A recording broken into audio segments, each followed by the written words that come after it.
政府严格执法，要来洗清行人地角成为热门话题。其中议员李正国伫中日巡就建议台南参考台北、台中的霹雳，规划将机车退出顶仔卡人行道，甚至已经有时间表。嘛进一步呼吁伫公有停车场的绿地、地下道等路外增设机车架位等配套来落实人本交通。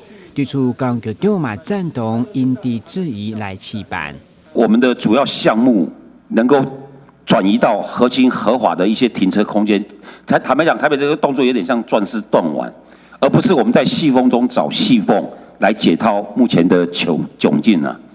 这样子，我们的城市才有办法去成长跟茁壮。像我们那个规划了很多的停车场，我们是不是在路外一些空间也给它内缩，制造一些机车的停车格？我觉得这个其实蛮适用的啊。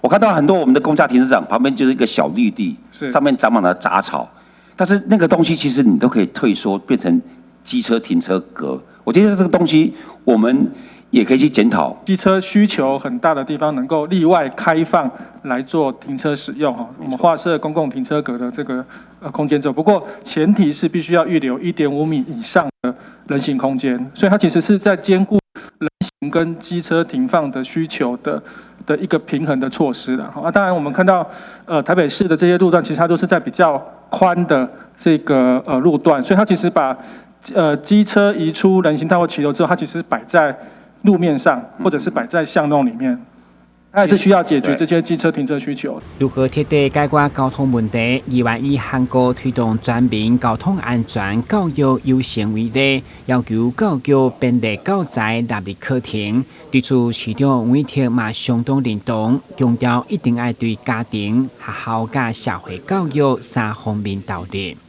我们的行人过马路看手机，就是之前的社会那个电视新闻看到有一个妇人啊过马路边看手机，而且走到快车道上去了，过了马路还走到快车道去了。所以我觉得其实这一个是学校教育，一个社会教育、家庭教育都要同时并进才行。为了打破行人地角的印象，议会无分哪里持续提醒社会对人行安全的重视。台南新闻，阮是林英庚采访报道。